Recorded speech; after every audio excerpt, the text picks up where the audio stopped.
I'm just not sure that Kyler Murray is big enough. This is Tom Brady.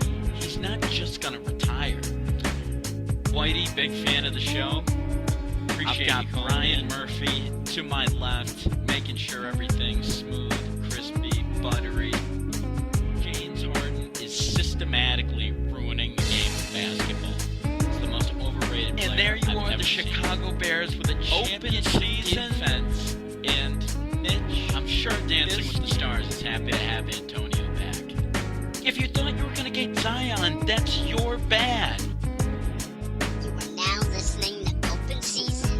Your host, Billy Allen. Hello.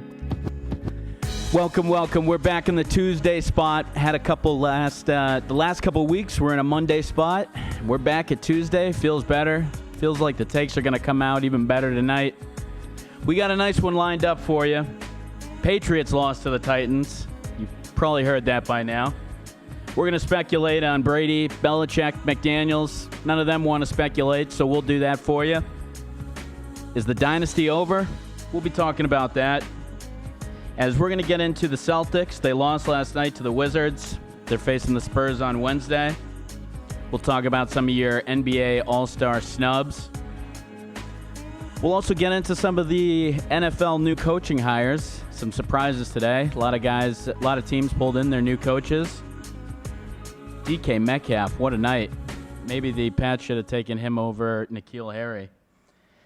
And the Red Sox used video to steal signs. Baseball seems like they're still not going to do anything about that. They still haven't even punished the Astros yet, so we'll see what happens there. But first, we want to welcome a special guest. We have Max Letterman of NBC Sports Boston. Max, we want to thank you for coming on. How you doing tonight? I'm doing great. Thanks for having me. Great. Well, glad we could have you on the show. And figured we'd start out with last night. You know, the Celtics lose a tough one last night to the Wizards. The Wizards without Bradley Beal, Celtics without Kemba Walker. You know, aside from a bad shooting night, what was your biggest takeaway from a game where, you know, the Celtics really didn't kind of play up to snuff, and Ish Smith was just absolutely, pretty dominant, 27 points, really in his bag, as your colleague, I know, Kyle Draper would say.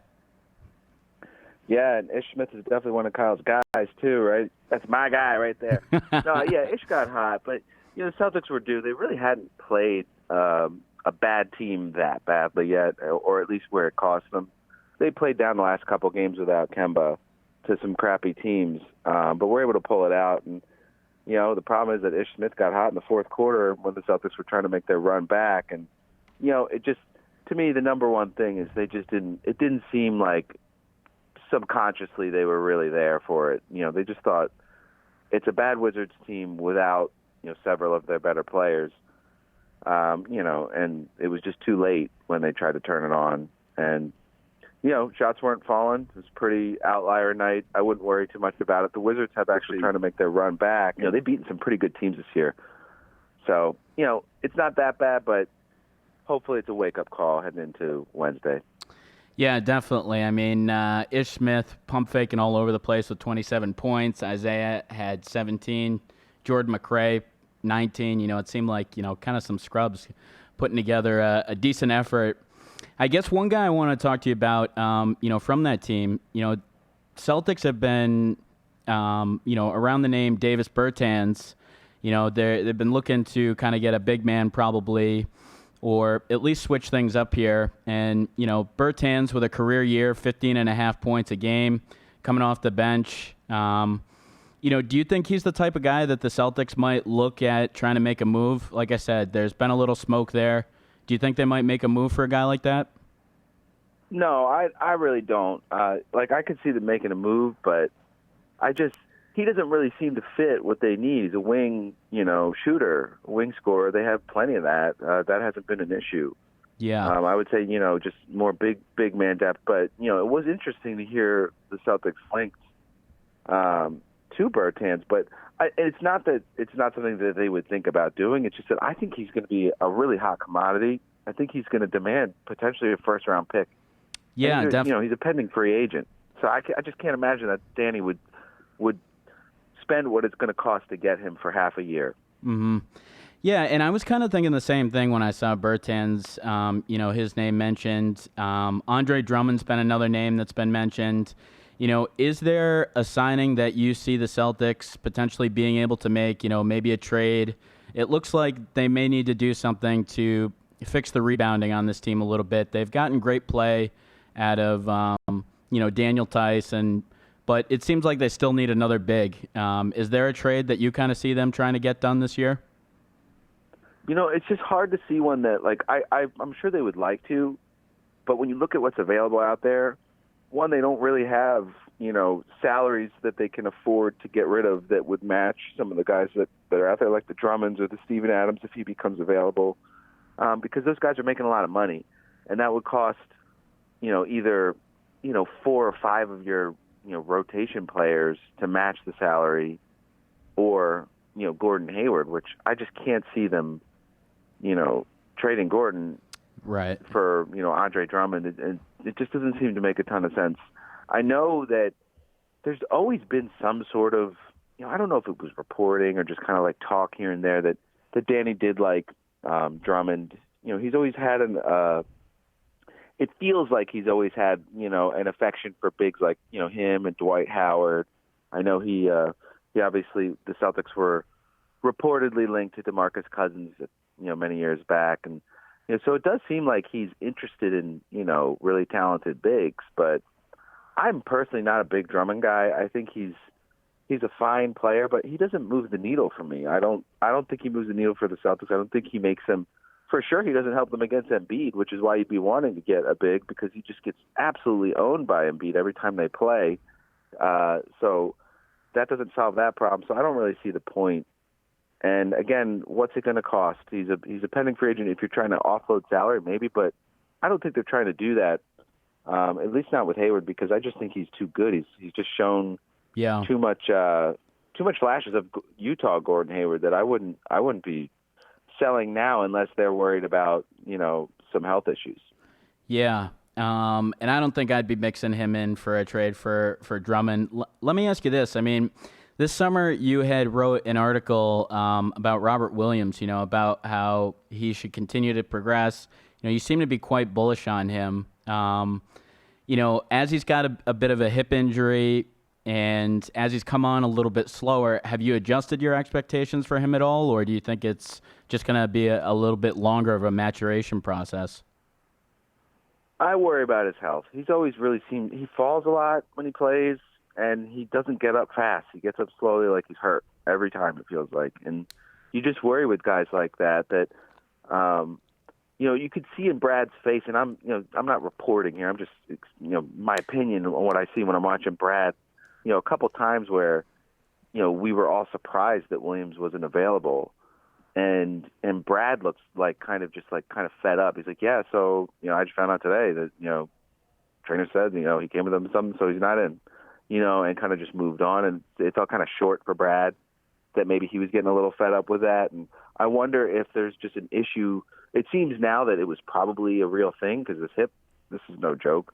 And it's worrisome. It really is. The thing about Time Lord is that, his per 36 numbers were like, off the charts. And those are so, on such small samples, those are so dumb. But when you adjust for the small sample, they were still historical, his block number. And he's a special athlete, and he seemed to be really getting it. The problem is that he's just not on the floor, and that really does give me pause about expectations for him, because he did, I didn't have, when they drafted him, I didn't have a ton of confidence in that, because like a guy that falls like he did for the reasons that he did, just, focus and maturity and stuff, there's not a great track record of players succeeding after that. But I think being with Al last year really helped him, and he seemed to really, just straighten out and was really, coming together. So I was bullish on him in the offseason. And if he gets back to being healthy, I'll continue to do that, because, that could be, there's no reason he can't be a DeAndre Jordan type player, a vertical threat, lob catcher, and shot blocker. But he's got to play, because he's what he needs is, a higher basketball IQ. IQ, which is what you get from playing. You have to play. You can't not play. What he needs comes from playing. So until he gets on the court, we'll have to put that on pause. Well, hey, I think I'll let you out on this here. So Jaylen Brown has clearly benefited the most from Kyrie Irving leaving Boston. The Celtics look ahead to a matchup with the Pelicans, who boast Brandon Ingram, the number 2 pick in that 2016 draft. He's averaging 25 and 7.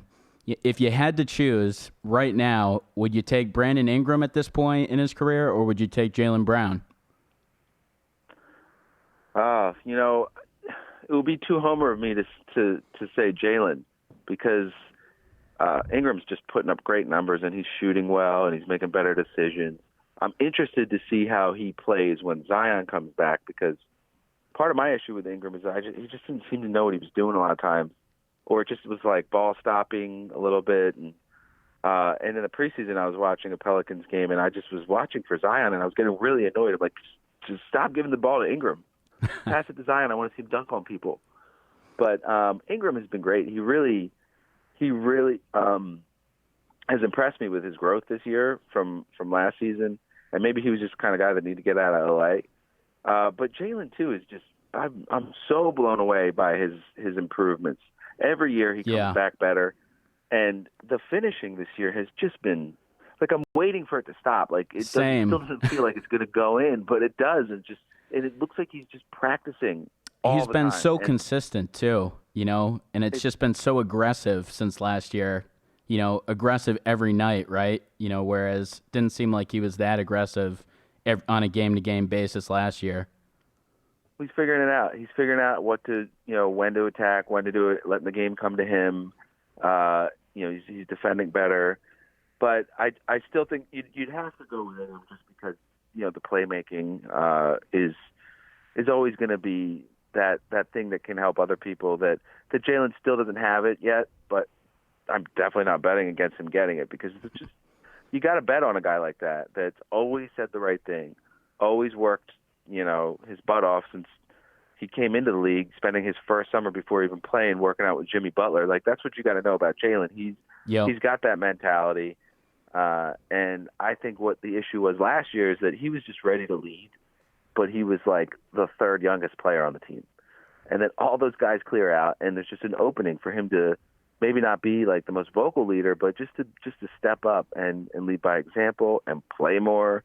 The way he handled going back and forth from the bench in the starting lineup last year was really admirable. And once his hand healed in December, his numbers were comparable or better than they were the season before. And then this year it's just off the charts. So I hope that him and Tatum are on the Celtics for their whole careers.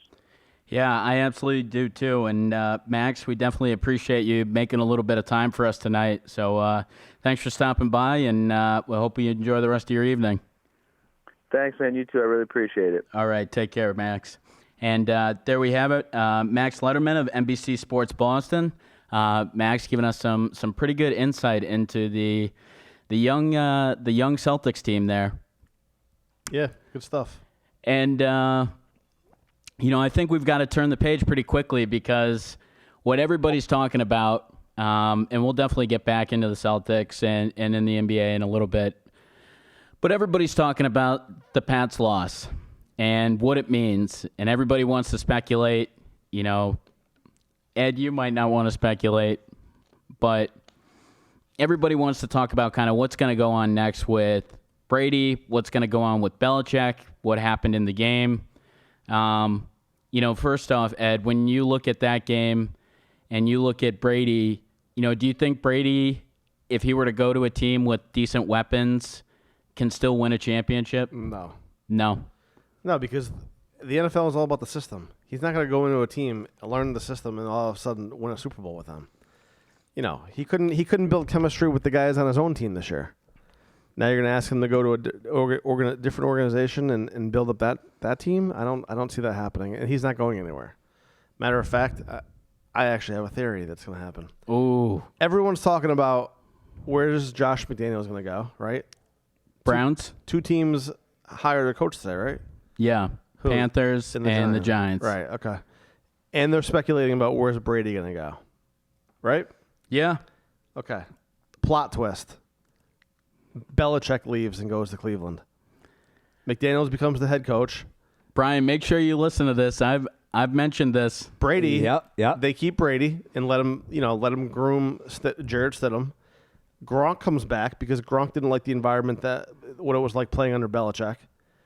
They go out, win a Super Bowl. Brady retires. McDaniels is now the head coach for the next 10, 15 years or whatever.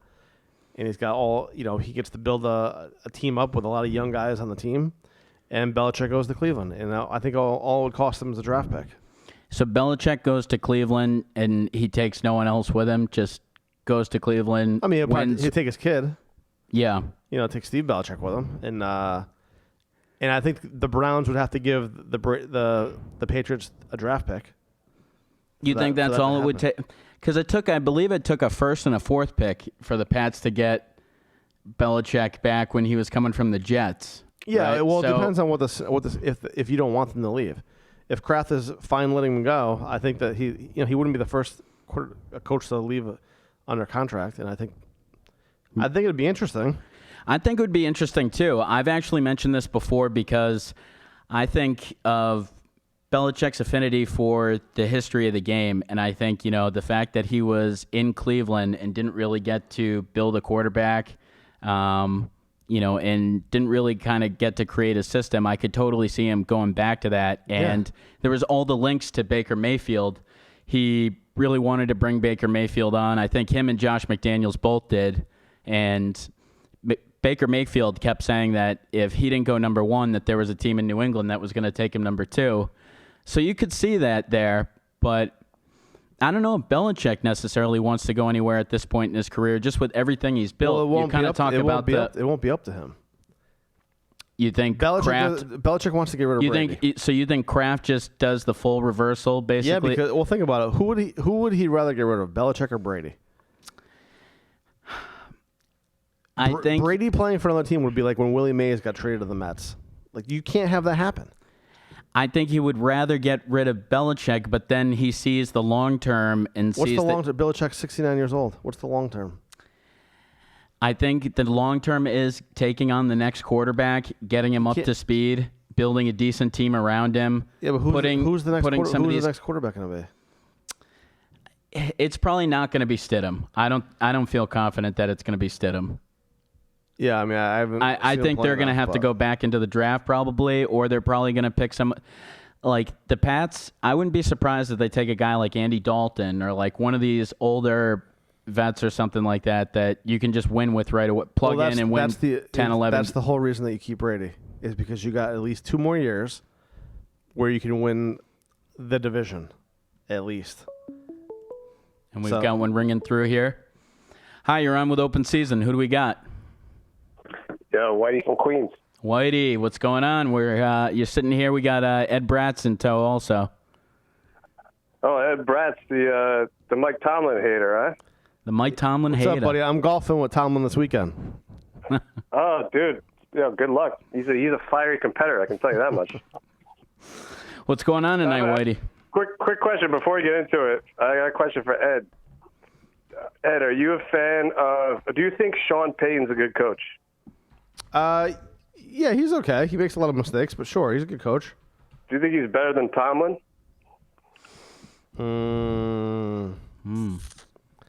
That's a tough one. Yeah, he's better than Tomlin. All right, well, I'm glad you said that. Because I saw a crazy comparison like the other day. They compared resumes of Tomlin and Sean Payton. Yeah. And they're literally identical. They've both been coaching for 13 years. They have the same amount of playoff appearances, the same amount of division titles, the same amount of championship appearances. So like the NFC Championship, AFC Championship. They both have 1 ring. But Tomlin has been to another Super Bowl, and he's got a better winning percentage. Just barely. You know, my rule of thumb is if a coach's first name is Mike, I just assume that they're not good. But that's crazy, though, right? Like this stat, it's absurd. They've coached the same number of seasons. They both have 8 playoff appearances. They both have 6 division titles. Yep. I just thought that was crazy. I don't know if you guys. I mean, knew. Mike Tomlin gets to play with the Browns and the Bengals. Oh yeah, they also have identical playoff records. They're both 8-7 after this past weekend. I think it's a pretty good stat. I know Ed's not going to humor you at all, but that's pretty good. If you had to tell me that those two, right? I wouldn't have assumed that they line up resume wise. You know, Dude, I mean, I was blown away. Like, wait, how many Super Bowls does Tomlin have? He has one. Oh, he only has one. He's been to two. Oh, that's interesting. Yeah, I just thought that was crazy because, like, Tomlin's always like coaching for his job like every year, and Sean Payton always gets a pass every single year. But they're basically the same exact coach, like results wise. yeah. It feels like the Saints always win 10 games or something. You know, it feels like they're never really like out of the playoffs. Yeah, but I mean, Ed said, "Oh, you have like they have an easy division," but like we've had to deal with the Ravens, and the Ravens are like quietly becoming one of like the better run franchises in the NFL over the last, let's say, 15 years, right? Yeah. Yeah. No, you can't argue with that. There are, you know, the Browns have been an absolute mess prior to. It's just the Browns. It's not like you know, the Patriots where they basically just feast on crap all year. Like the Steelers actually have, and even the Bengals. Hey, what about those pesky Dolphins? Those Dolphins. Come on, you saw the last game. They're really tough. Yeah, I mean that leads me into the main reason why I called. Where, oh boy. So I've been waiting, I would say around 15 years for this moment. Oh God. Tom Brady has made my life a living hell for the last 20 years. I've been waiting for this moment where, you know, it's literally a conversation. Is Brady gone? Is he retired? Like, because it's basically been an absolute certainty. The guy never gets injured. Every single year, he gets into like the Super Bowl. He has a first round bye. This is literally the first year in the last 10 years that he hasn't had a freaking first round bye, for Christ's sakes. And I'm just this honestly feels like if you have cancer and you're like fighting it off for like 10 years and then finally the doctor tells you, all right, the cancer's gone. Like, that's how I feel with Brady. Like I can finally see the finish line after 15 years of just being tortured by this guy. You and Rob Parker sound a lot alike. Rob Parker, yeah. I mean, I'm not as, like I respect Tom Brady a lot more than he does, but yeah. I mean, this guy's knocked us out of the playoffs 3 years.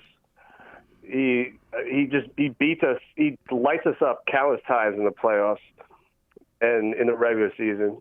Like 2 years ago when he beat us in Pittsburgh with that Jesse James, which should have been a catch. That game right there knocked us out of like we didn't get a first round bye because of that game, and then we overlooked the Jaguars and got eliminated. And then this year we missed the playoffs by one game. This year, Tom Brady lit us up the first game. This is the last time Tom Brady looked good was the week 1 against our Steelers. That's a good point. Right? Yeah. So wait, was Antonio Brown playing that game? Did he play that game? No. No. Did he play that game? I can't remember if he played that game or not. No, so what's it like? He played against the Dolphins. I think it was that's the right. like maybe 2 weeks later. So what's it like, Whitey? Is it over, or you're saying you've waited for this moment? What is this moment? The moment where it's over, or I don't think it's over. Like knowing my luck, he'll re-sign with the Patriots, and the Patriots will find a way to get him all these weapons, and then he'll just win another Super Bowl next year. Like just that, like that'll probably happen. But I mean, there's a lot of reports about just Tom Brady. Like he specifically signed this contract, like knowing he would be a free agent this year because right. They're saying that he was like just not happy in New Orleans. You know what I mean? yeah. So I think he's at a crossroads with Bill Belichick. I know Bill Belichick knows he can't win with him because Bill Belichick probably knows that he has no, I mean, which is the case this year. He had no talent on offense. You know what I mean? Yeah. So everyone's saying like, oh, he's going to go to like the Chargers, which I don't see that happening. Can you really imagine Tom Brady going to the Chargers? I don't really see it happening, but the more they start to talk about some of these different situations, it seems like he's not going to retire. It seems like he's going to play for if you have to ask me, I think he's going to stay around till 45.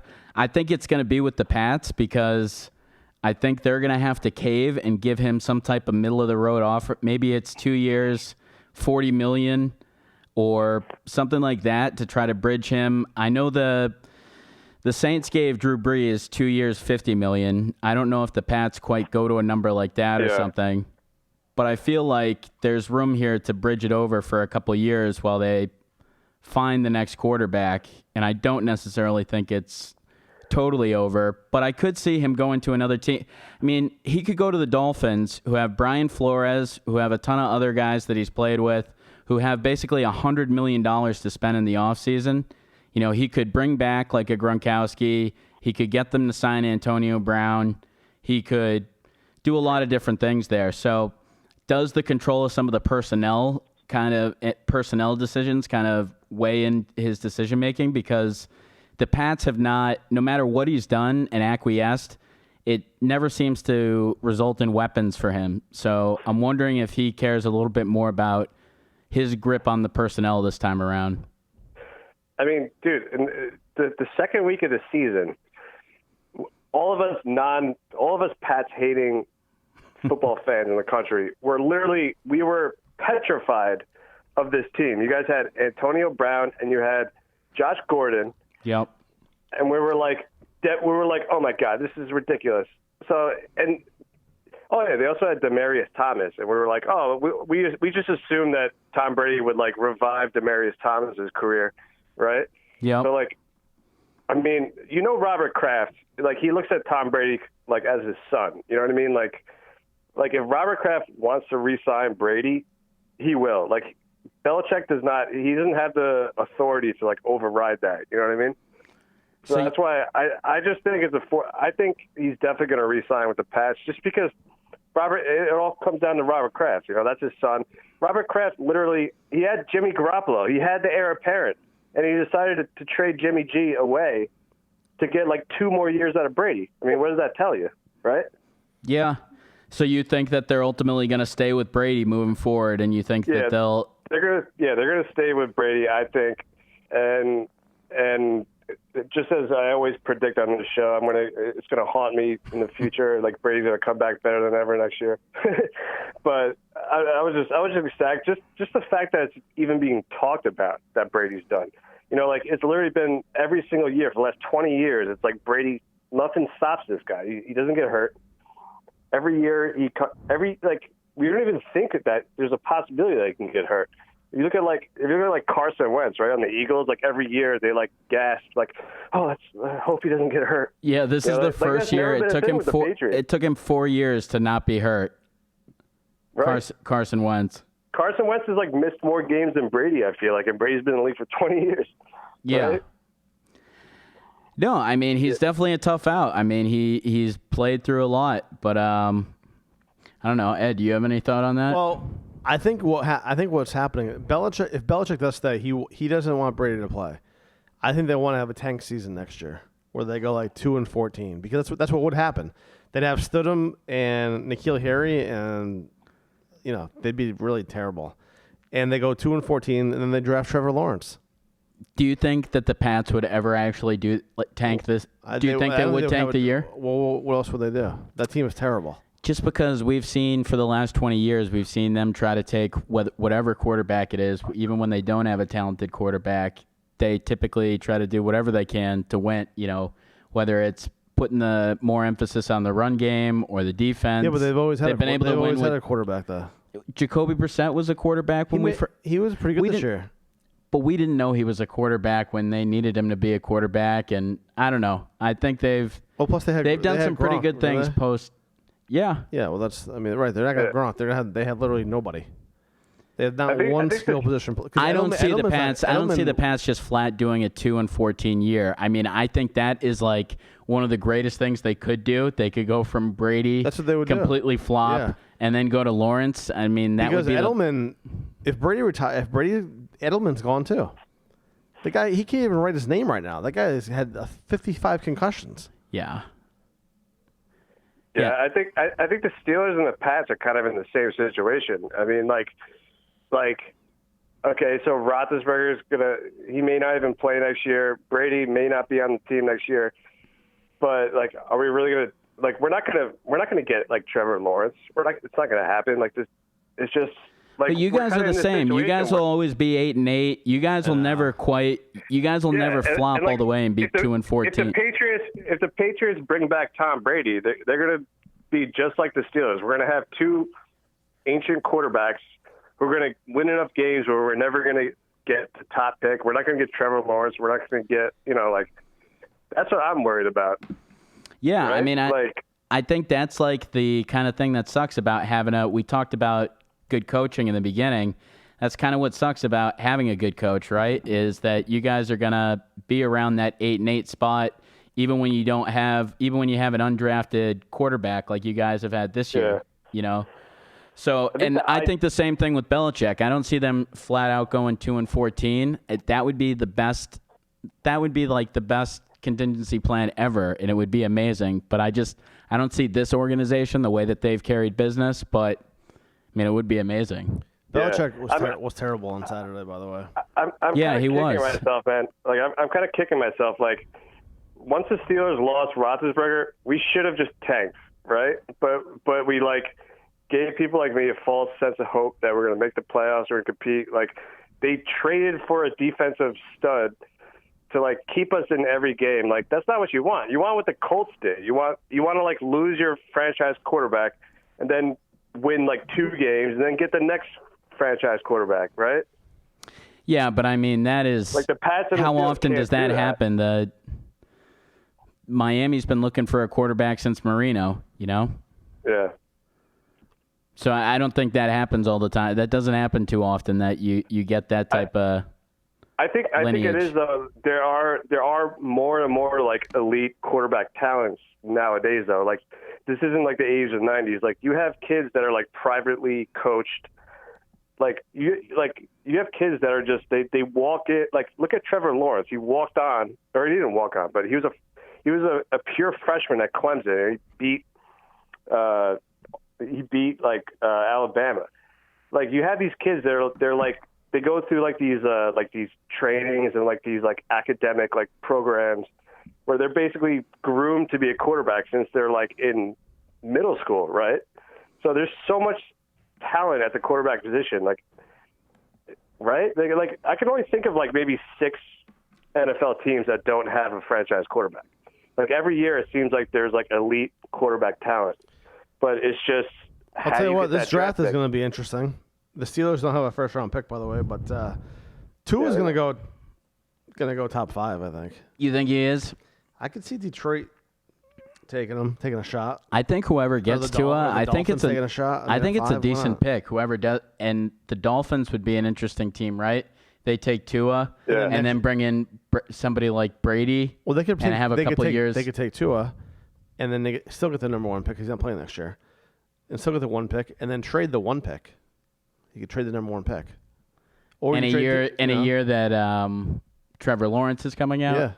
I mean, that would be worth. Then you get 5 picks for him, like when Ditka traded the whole draft for Ricky Williams. Yeah. Yeah, I mean that's the only way the Pats or the Steelers are going to get their next franchise quarterback. We have to trade our entire selection of draft picks to get that top 5 pick, or we have to just purposely tank, just trade all of our veterans, right? That's well, the only maybe way you guys can get a good coach like Joe Judge or Matt Rule. Joe Judge, oh my God, dude! Have you guys even heard of Joe Judge? And you're Pats fans. Do you even know who this guy is? Honestly, I had hardly ever heard of this guy, and I think one of the funniest things is that from the game, the top 3 receivers that were targeted, I think went 4 of 16 in the game this past weekend, and he's the wide receiver coach. Basically, none of the wide receivers even were able to catch passes, and he gets hired. He gets passed over McDaniels to get hired. The Giants can't even wait to talk to McDaniels to sign this guy. It's what was the rush? Yeah. You know what it was? Mississippi State offered him a big deal. Oh, yeah, that's right. And he's the special teams coach, too, for the Patriots. And their special teams dominated this year. Yeah. Yeah, I mean, Judge got all the praise from Belichick, but it's just this is just so Giants. This is so New York sports. Like just they drafted Daniel Jones. The entire fan base was in an uproar. I've never heard of this guy. Then they select their next head coach. It's literally the same exact thing. No one's heard of this guy.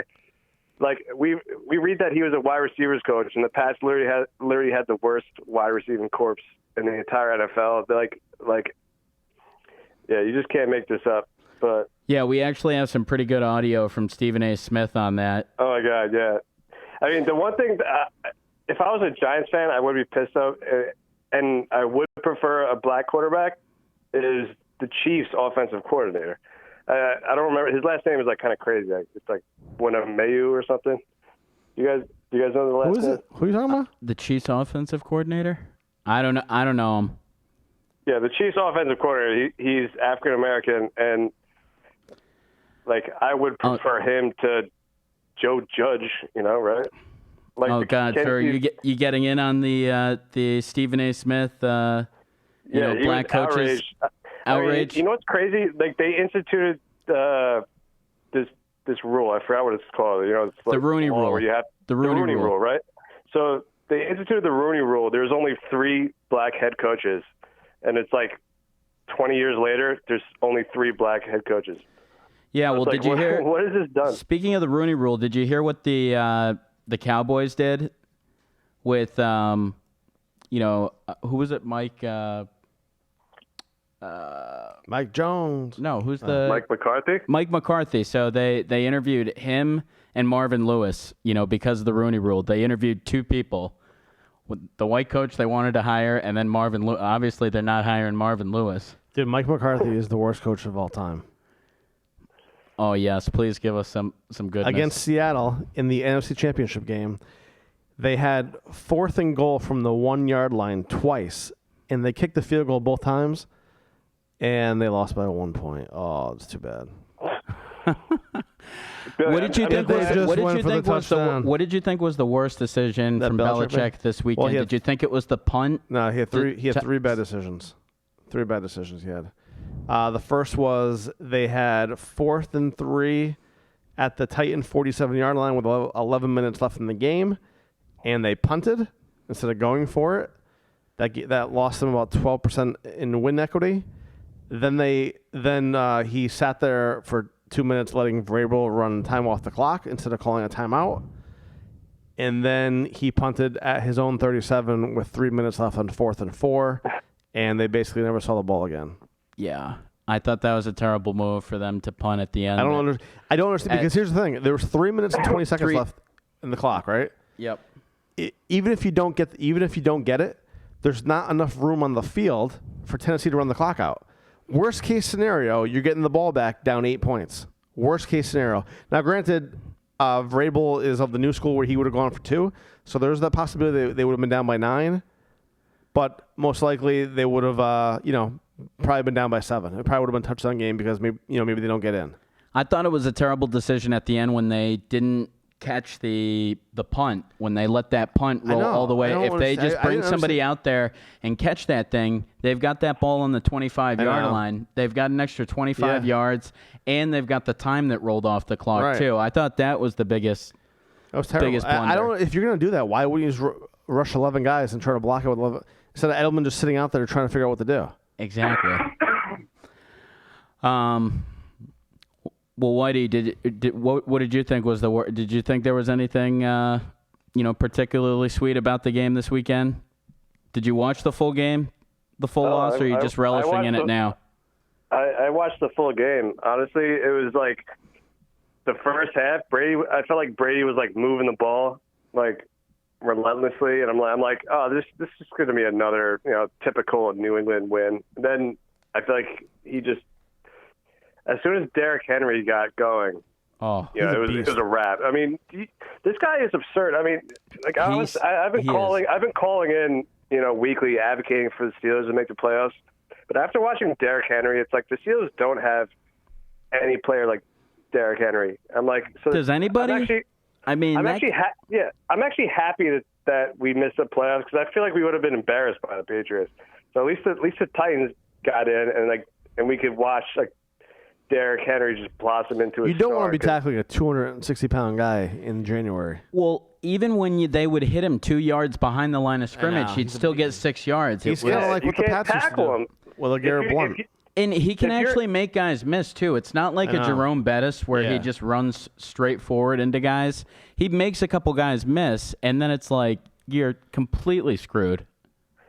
Dude, like a cornerback cannot tackle him. Like a DB cannot tackle him. He can only be tackled by like defensive tackles and like big linebackers. Like he's such a savage. Well, that's the Why thing. did it That's take the- us this long to realize that Derrick Henry was this good? He was the number one all-time because- rusher in high his school. name? He was the number one rusher all-time in the SEC. He's been pretty good on a per-carry basis, and then this year was really the year where he decided to blow out for the 1,500 yards. But I mean, he was really good last year too. Like let me tell you why. why? What did I tell you? What did I tell Because you? he doesn't catch passes? No, because his last coach had the name was Mike. Mike Mularkey refused to play him. He played Deion Lewis instead. That's why. They did not. They Yes, hardly. They did not. Derrick get- Henry didn't see the field till week 10. And that's Yeah. when he started dominating. And then guess what? They started Deion and Lewis Deion again. Lewis was averaging like 3.5 yards a carry Couldn't or even something be- too. yeah. Because these coaches are terrible. But I'll tell you what you're seeing in the NFL right now, which I really like, the top 4 rushing teams are still all alive in the playoffs. Right? Yeah. And that's because exactly. teams were getting smaller on defense to keep up with the high-powered passing offenses. Yep. So now the offenses have to get bigger, and now you got 8 defensive backs, and guys like Derrick Henry are just blowing over these guys. Yeah, it was like last year when the Pats were slower than everybody, so they decided to get bigger and more physical. Right, exactly. Now everybody's got these big backs, these strong Yep. running games. Exactly. I mean, Baltimore is an absolute force I with know. being able to run Lamar Jackson and then being able to run. Off the top of my Dude, head, I think this- it's Baltimore, San Fran, Tennessee. I can't think of the 4th team. Minnesota. Oh, Minnesota, yeah. Yeah, Dalvin Cook. They lead the league in rushing. What did you think of that play on? Did you think Rudolph's was a? Did you think that was pass interference or not? I do. Well, You know why? Because he's so I much say it's a bigger catch. than the quarterback. I bet the Saints. So yes, but I say make the play. Yeah, and I agree. You gotta make the. I mean, here's One-handed the- catch. When I saw them line up, I'm like, okay, why is there a 5'7" corner on Kyle Rudolph? Exactly. He has no shot. I know it was like when they lined up Ellis Hobbs on that guy from the Plaxico Burress in Super Bowl in the 2011 Super Bowl. It was like, oh well, this one's over. Yeah, like Kyle Rudolph, dude. Like he's so much bigger than that DB. A little touch from him makes a way bigger difference. Like let's say if a wide receiver who's, let's say 10 pounds heavier than the DB, if he does that, it's not as impactful. If you have like a Gronk type of, like just a guy who's like 30 pounds more muscle than the cornerback, a tight little, like a slight little like touch off like that, like it makes a huge difference. So I think that was totally offensive pass interference. But you know what? Like, I mean, if I was a Saints fan, maybe I would be more animated than this. Hey, But- Whitey, what level of football would you have to go back to where you'd be able to just completely dominate? Wait, what? So, what level of football would you have to go back to where you could play and just completely dominate everyone that you played against? That's a great question. Like, I'd have to like join like Pee Wee football. Yeah, I mean, I would. I'd probably join like Oh, the 10-year-old. Oh, I would. I'd have to be in like 6th grade. I would dominate the That's what I'm 10-year-old. saying. If I was being guarded by like a 7th grader, like if I like You'd gave be him a like little Derrick push- Henry. Derrick Henry just letting him Yeah. bounce off you. 2 yards behind the line. Oh my God! I know that would be great. This guy's like Derrick Henry What a against great- the Pats. That's what it's like when you watch. Anytime they show NFL players like high school. Oh reels, my God! They're always like the biggest guy in the field. Like that commercial where they say like Jerome Bettis is on his football team or whatever, Yeah. and he's just like running forward. No one can take him down. Yeah. It's great. Like those guys don't even have to have skill when they're young. They just take like everything to the house. Like I it know. doesn't even matter. And then the speed is just so nice. much different in the NFL. I'm trying to think of the footage. Like they showed footage recently of an NFL player. Like they showed his high school tape, and he was just like twice the size of everyone. I think it may have been Derrick Henry. I was gonna say it was probably Derrick It was Henry. Derrick Henry. because like he's still twice the size of everyone. He's in the NFL. It's How like about the fact crazy. that remember Jamal Charles? Oh yes, He was awesome, right? Tiny. Okay, do you know that he ran in the Special Olympics? Like, just think about that for a second. What do you mean the special? Like the Special Olympics that you see advertised. Jamal Charles had a learning disability, and he ran in the Special Olympics and absolutely dominated everyone he went up against. Oh my God, you've got to be Oh, my kidding God. me. No, I'm not kidding. Where you. can I say this? You gotta look at. You can look it up. So he looked a little bit faster than N'Keal Harry this weekend. A little bit. N'Keal Harry one like thing is in before quicksand. I go, Yeah. I don't know if like you're Pats fans, but I'm just so my thought is like on why the Patriots dynasty has, which everyone's saying is done now. Their inability to draft and develop skill position players has been absolutely awful. Like I think I've said this before. Like they've drafted one skill position Pro Bowler the last 20 years. It was Gronk. And I just think it caught up to them. Like, do you realize they drafted N'Keal Harry? They could have gotten Deebo Samuel. They could have gotten Terry McLaughlin. They could have gotten DK Metcalf. Yeah, how about a guy named DK Metcalf who had They won about 160 Super Bowl. yards and a touchdown? Yeah. He completely took that game over for Seattle. And are you aware last year they drafted Sonny Michel over Nick Chubb? I still to this day just have no idea what that's Yes, about. It's like there were do two know. backs, That was and they took a the worst one. Nick Chubb had knee injuries? No, he had issues coming out of college, like off the field issues. Yeah, But they still that have just won reminded me of the 30% Super Delonte Bowls. West and Jameer Nelson. It's like you took the worst of the two. You could have had Jameer. yeah, they were teammates in college. They took the worst team. They took Doesn't the Delonte West work at worst Home Depot player. now or something? Probably. Nothing's anything wrong with that, but Well, hey, Whitey, we appreciate you calling in.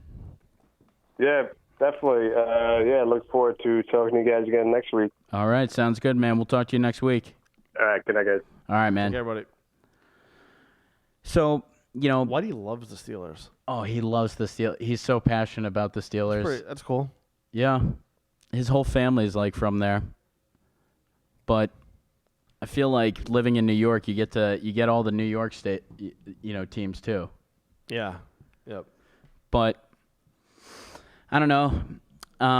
There's going to be a lot of time kind of in between this decision. Brady becomes a free agent March 18th. Until then,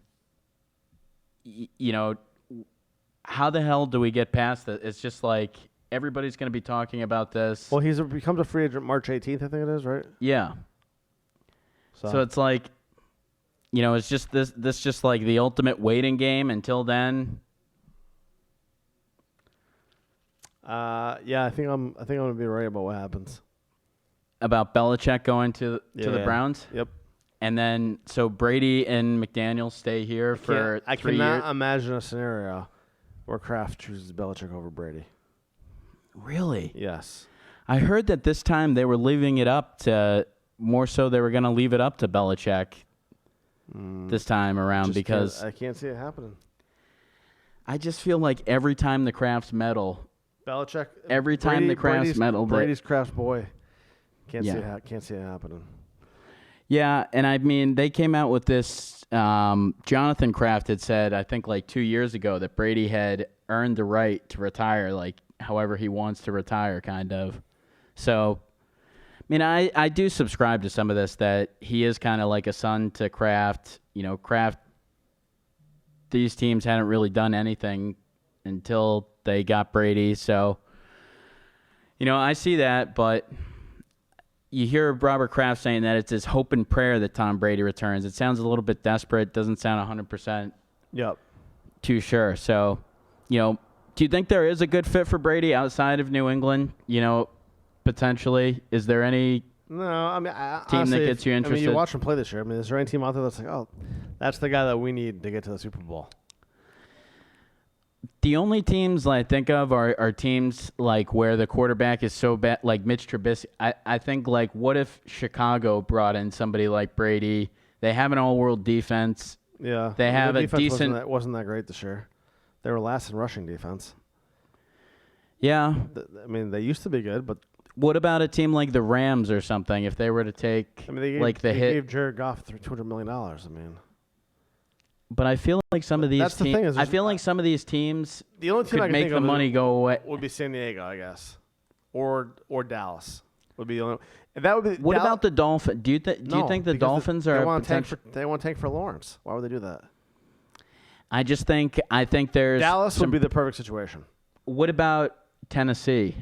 No way. They just locked. Former- They're gonna make Tannehill Okay. the tag or whatever they're gonna do for him. I mean, a lot of familiar personnel, really good friends with Vrabel. I'd say Dallas would make the most sense. He gets to play inside of the dome. Dak would leave. He's a free agent anyway. Yep. And he'd have what's his name? Amari Cooper, Michael Gallup, Ezekiel Elliott. I mean, if he went to Dallas, they would win the Super Bowl. Oh yeah. See, I totally think that Brady's in that position where if you put around that That would be a skill situation around where him. Brady might look at it and say, "Yeah." That's why I was surprised that the Cowboys didn't want to wait to talk to McDaniels. Like, why was everybody so quick to just get a?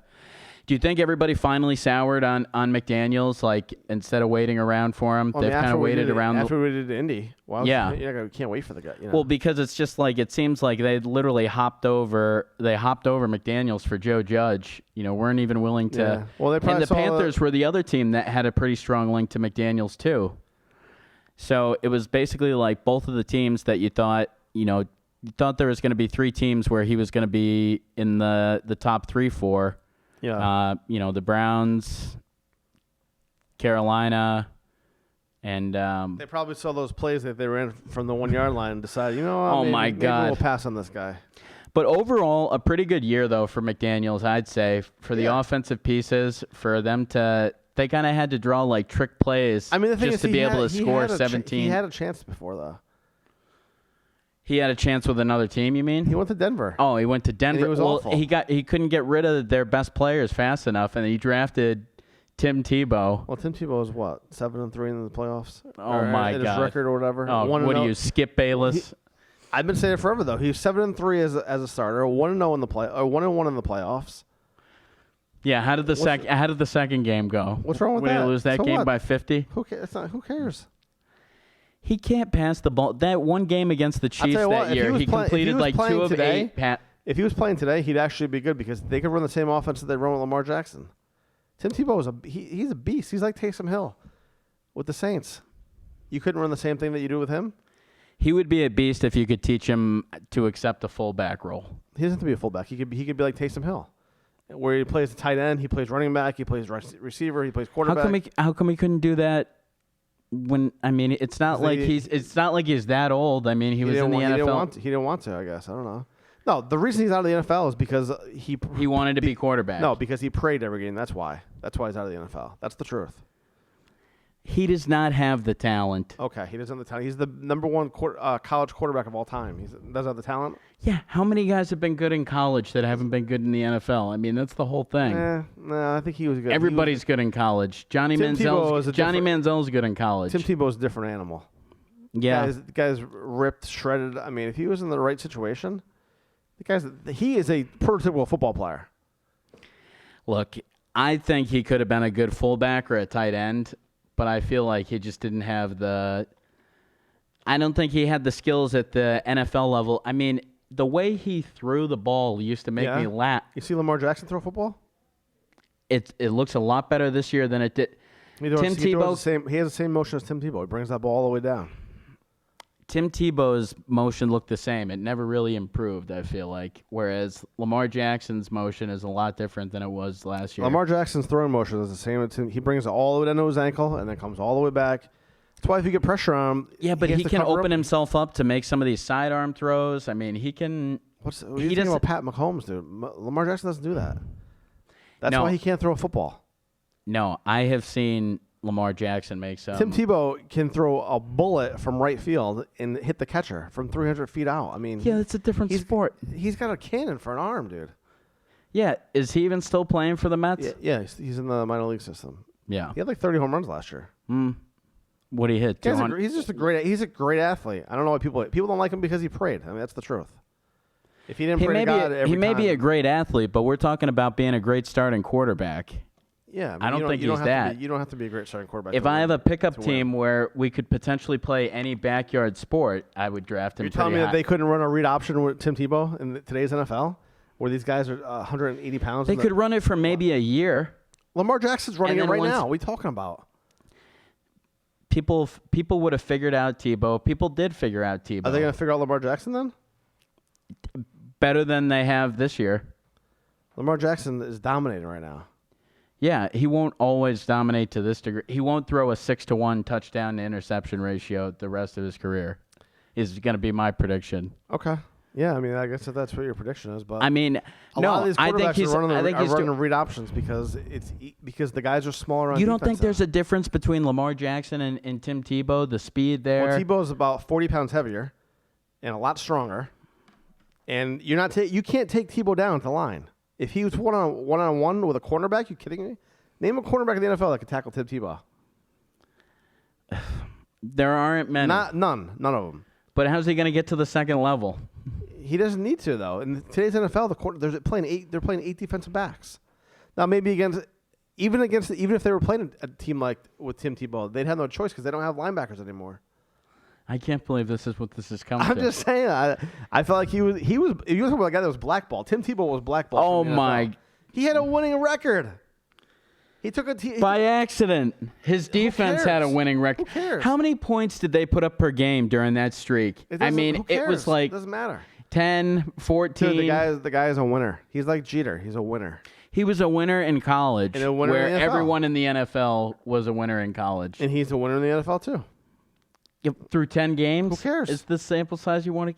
I'm going by what he played. Yeah. So you say you think Tua's going to go 5 I think or he's gonna go something? top- Do you I think think he's Joe gonna go Burrow top 10. is Joe Burrow your number one? Yeah, he's going Yeah. yeah. I mean, he's just been absolutely. He won't be good. I mean, you can't cry. You can't cry in your Heisman speech and be successful in the NFL. Right. Well, of course. How could we forget that intangible? Yeah. So what's the deal with this ex-Bachelors contestant $1 million DFS win probed? They ended up awarding her the. Supposedly that's what I'm reading, but I mean, obviously they cheated.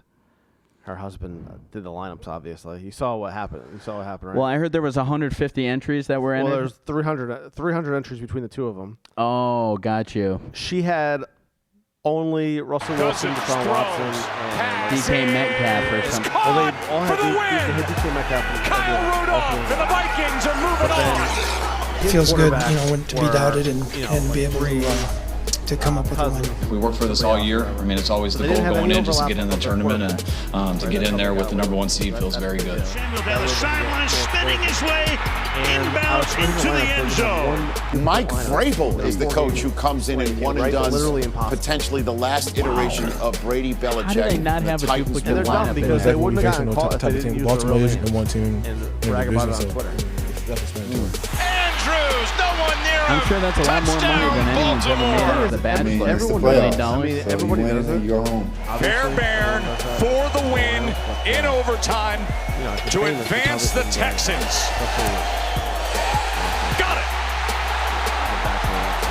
Mahomes deep, caught for a touchdown. We don't plan on slowing down. So as we look to the games this weekend, we've got the Vikings Foot at on the pedal and 49ers. Keep rolling. What do you think for that one? Deep downfield, getting free and Really? open and making the grab is Metcalf in for the touchdown. You think this is where the 49ers stop the Vikings? I think it'll be see how close. far I we think can it's go. gonna be close. Rodgers going for the end zone. He's got Adams and he's got it for the touchdown. Now we have the Okay. opportunity to host a I'm going to second go round game 49ers at there. home. What do you But I think for we're gonna Titans be, and Ravens? Tough team to deal I with in the like playoffs. Really? Yes, I think the Titans are going to obviously they're going to give Derrick Henry the ball 30 times, and there's no Just one run over there's them. nobody on Baltimore that can cover AJ Brown. He's bigger than every defensive back that they have. Introducing a razor that And works differently. Tannehill The Gillette gets- Skin Tannehill Guard gets has a the guard time. between the blades I that think helps protect skin. Tennessee can definitely pull that upset. The Gillette Skin All Guard. right. So Here's the thing: if Tennessee gets 14-0 or 7, How can Baltimore come back? Oh, no, I will agree with you. Tennessee will hold on to that ball. Jackson I Fox in agree the with end you zone. there. If they get up 7 or 14, that would be The scary. Ravens, Well, they capture the top Ravens are a seed team in that's the had tough AFC time playing playoff. from behind the whole season. They get up on top of you, and that's kind of how they play their game. So They have won Tennessee the gets up, I NFC definitely like West that. for the Now, first time let's since go real quick 2012, Sunday, and they are the Texans and number 1 seed in the NFC. Yep. And then how about the Seahawks with the Packers? And there is your dagger. This is what Green Bay does. That's a playoff team. That's a division champion. That's where you want to be, right there. Okay, that's it for us as we And for the run first over time this in the Tuesday. We're 60-year back in history of the spot. Chiefs, they have won Tuesday 12 show. games And, in back-to-back gotta thank regular Brian for seasons. producing. They have the Eddie 2 for seed sitting tight. in the playoffs, and Max that Letterman will be joining in that. from NBC Sports Boston. The And, Texans we defense will- has and come up always, huge in this Matt White half. for calling in, and we will catch you next So Tuesday, much same pressure to time, same finally place. deliver, and he delivered all right. I got 3 words for you. You like that? The Tennessee Titans, they defeat the New England Patriots. It's a masterful performance. When their defense starts to play like this, I start to pay attention. Seattle's got a lot of momentum right now. I've got Brian Murphy to my left, making sure everything's smooth, crispy, buttery. James Harden is systematically running the game. Cousins throws, passes, caught for the win. Kyle Rudolph and the Vikings are moving on. It feels good, when to be doubted and be able to come up with a win. We worked for this all year. I mean, it's always the goal going in, just to get into the tournament, and to get in there with the number 1 seed feels very good. Down the sideline, spinning his way inbounds into the end zone. Mike Vrabel is the coach who comes in and one and done's potentially the last iteration of Brady Belichick, and the Titans move on. You know exactly what we face in those type of team. Baltimore is the one team in the division, so it's definitely to it. Andrews, no one near him. Touchdown, Baltimore. I mean, it's the playoffs, so you win or you go home. Fairbairn for the win in overtime to advance the Texans. Got it. Mahomes deep, caught for a touchdown. We don't plan on slowing down, right? So we're going to keep our foot on the pedal and keep rolling. Wilson, deep downfield, getting free and open and making the grab is Metcalf in for the touchdown. To have another chance to keep playing football, keep pushing it, see how far we can go. Rodgers going for the end zone. He's got Adams and he's got him for the touchdown. Now we have the opportunity to host a second-round game at home, but I think we're going to be a tough team to deal with in the playoffs.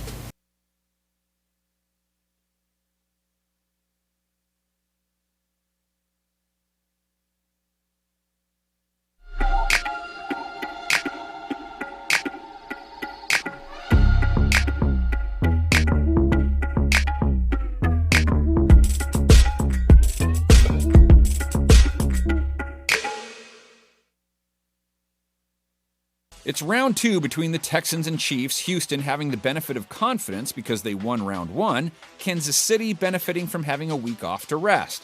6 different score predictions are ahead, but first, the numbers that will help you form a prediction of your own. First, let's quickly recap that Week 6 matchup between these two to see what from that game might still be relevant this game. The Texans won 31-24, though it was not due to Deshaun Watson's arm, rather his legs. Watson circles, flag down. Watson has got the angle for the touchdown. Watson rushed for 42 yards and 2 TDs, Carlos Hyde went for over 100 yards, and Duke Johnson averaged almost 7 yards a carry on his 5 runs in that game. And there really isn't a reason Houston wouldn't employ the same run-heavy attack this week for a number of reasons, starting with the fact they've run the ball really well all season. Carlos Hyde is in. Hyde had his first 1,000-yard season, and he, Johnson, and Watson all averaged over 4.4 yards a carry or better, so their rush attack has been a major strength for them offensively. And as most Chiefs fans are aware of, Kansas City's ability to stop the run is their Achilles heel. Running play, big hole, Carlos Hyde, stiff arm. Only 3 teams gave up more than Kansas City's 4.9 yards a carry, the Chiefs 26 in rushing yards allowed per game. In all 4 of the Chiefs' losses this year, it was a ball carrier who led the way. Hyde, Marlon Mack, and Derrick Henry all went over 100 yards against them in their respective wins against KC. Aaron Jones' abilities as a receiver aiding the Packers when they beat them. But while the Chiefs haven't been able to slow down opposing rush attacks, they have fared much better against passing attacks. And downfield he goes. It's picked off by Matthew. Look across their numbers and you'll see their pass defense fared really well. 5th lowest passer rating allowed, 4th lowest completion percentage allowed, tied for 8th fewest pass plays of 20-plus yards allowed. Now, one position group they didn't handle well, running backs. They gave up more receiving yards to backs than any other team in the NFL, and Duke Johnson was Houston's 3rd most targeted receiver, so look for him to factor big into the Texans' game plan. But on the other end of the spectrum, they gave up the fewest yards in the NFL to wide receivers. Charvarius Ward may be one of the best corners no one's heard of, his passer rating against a lowly 64.7. Being able to slow down wideouts clearly is relevant when you face the Texans, being they have a first-team All-Pro at that position. Gonna take a shot downfield, and what an effort from Hopkins! DeAndre Hopkins was shut out in the first half in their win over the Bills, but once he came alive in the second half, so did the Texans' offense. Houston's passing attack may not be quite as explosive as it has been in the past, but Watson still has been incredibly efficient, and as we saw against the Bills, is plenty capable of carrying the team with his arm when he needs to. Watson, pressure off the edge. Watson survives it and then checks down to Jones. So while the Texans seemingly have a big advantage when they run the ball, it's a strength versus strength situation when they throw.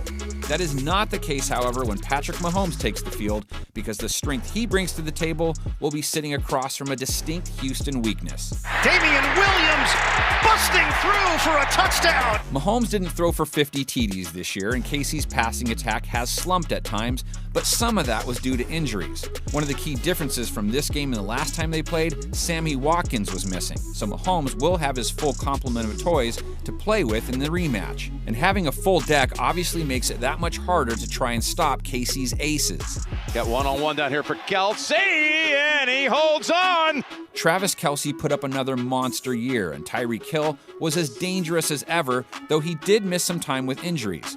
But Hill scored twice against Houston in that Week 6 loss, and the Texans will be hard-pressed to keep him out of the end zone this time around based on how their defenses fared against the pass. Not just ending the season tied for 27th in TD passes allowed, but ranking near the bottom in most defensive passing categories.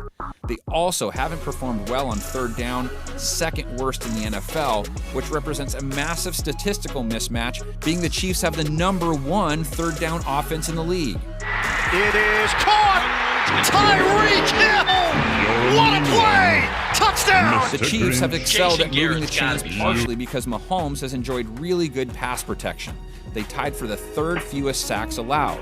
On the season, the Texans offered little as far as a pass rush is concerned, but that's what happens when you spend half the year without J.J. Watt. Pressure and taken down, and it is J.J. Watt. Watt came up with a key sack in his return after missing 8 weeks with a torn pectoral muscle. The Texans got to Josh Allen 3 times total, a figure they'd be plenty happy with if they could replicate it against Mahomes. But no way around it. The Texans' D will be up against it, likely needing their offense to stay on the field as much as possible by grinding out long drives with its rush attack, a formula that worked the first time around. The Chiefs would like nothing more than to strike big early, forcing the Texans to try and play catch-up, which would play to the strength of its defense.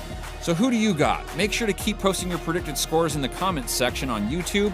Last week we saw a number of people come pretty close to getting the Texans-Bills score right on the nose. Will any of our panel nail the score this week? Here's a look at what they came up with. 1st and 10, Damian Williams, blocked by Kelce, blocked by Whitfield. Oh, and he spins free! There he goes! It's a foot race! Perriman trying to get him! There he goes for 6!